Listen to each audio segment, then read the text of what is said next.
السلام عليكم ورحمة الله. الحمد لله رب العالمين والصلاة والسلام على أشرف المرسلين وعلى آله وصحبه وسلم. ദിക്റുല്ലാഹ്, അള്ളാഹുവിനെ നാം സ്മരിക്കുക. അള്ളാഹുവിനെ സ്മരിക്കൽ കൊണ്ടാണ് മനുഷ്യ മനസ്സുകൾക്ക് സമാധാനം ഉണ്ടാകുന്നത്. അങ്ങനെ നാം മഅരിഫത്തുല്ലാഹ്, അള്ളാഹുവിനെ നാം അറിയുകയും അള്ളാഹു റബ്ബുൽ ആലമീൻ ലോകരക്ഷിതാവായ അള്ളാഹു തആലയാണ്.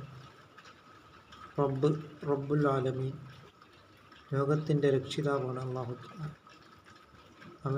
അവനാണ് എല്ലാ സൃഷ്ടിജാലങ്ങളെയും പരിപാലിക്കുകയും ചെയ്യുന്നത്. അതുകൊണ്ട് നാം അള്ളാഹുവിനെ തൊട്ട് നാം പങ്കുവെക്കാതിരിക്കുക. ഇന്ന ശിർക ലദുൽമുൻ അദീം, തീർച്ചയായും അള്ളാഹുവിനെ പങ്കുവെക്കുക എന്നുള്ളത് മഹത്തായ അക്രമമാണ്. അതുകൊണ്ട് അതൊരിക്കലും നാം ചെയ്യരുത്. അത് സ്വബഉൽ മൂബിഖാത്ത്, വൻഭാവങ്ങൾ 7 അശ്ശിർക്ക് ബില്ലാ, അതിൽ ഒന്നാണ് ശിർക്ക് വെക്കുക എന്നുള്ളത്. അത് അല്ലാഹു തആല ഒരിക്കലും പുറത്തു തരാത്ത ശിക്ഷയാണ്. അതുകൊണ്ട് അള്ളാഹുവാണ് നമ്മുടെ എല്ലാ കാര്യങ്ങളും നിറവേറ്റിത്തരുന്നവനും അവനാണ് എല്ലാം നടപ്പാക്കി തരികയും ചെയ്യുന്നത്.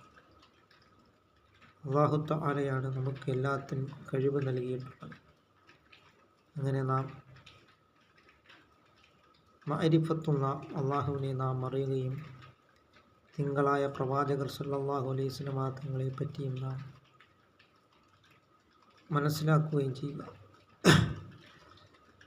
അഷ്ഹദു അല്ലാ ഇലാഹ ഇല്ലല്ലാഹു വ അഷ്ഹദു അന്ന മുഹമ്മദൻ റസൂലുള്ളാഹ്, അല്ലാഹു അല്ലാതെ ഒരു ഇലാഹില്ലെന്നും മുഹമ്മദുർ റസൂലുള്ളാഹി സ്വല്ലല്ലാഹു അലൈഹി വസല്ലം തങ്ങൾ അള്ളാഹുവിൻ്റെ റസൂലാണെന്നും നാം സാക്ഷ്യം വഹിക്കുക. അങ്ങനെ ഇത്തഖുല്ലാഹ്, അള്ളാഹുവിലേക്ക് തഖ്വ ചെയ്ത് മടങ്ങുവാനും നാം ശ്രമിക്കുക.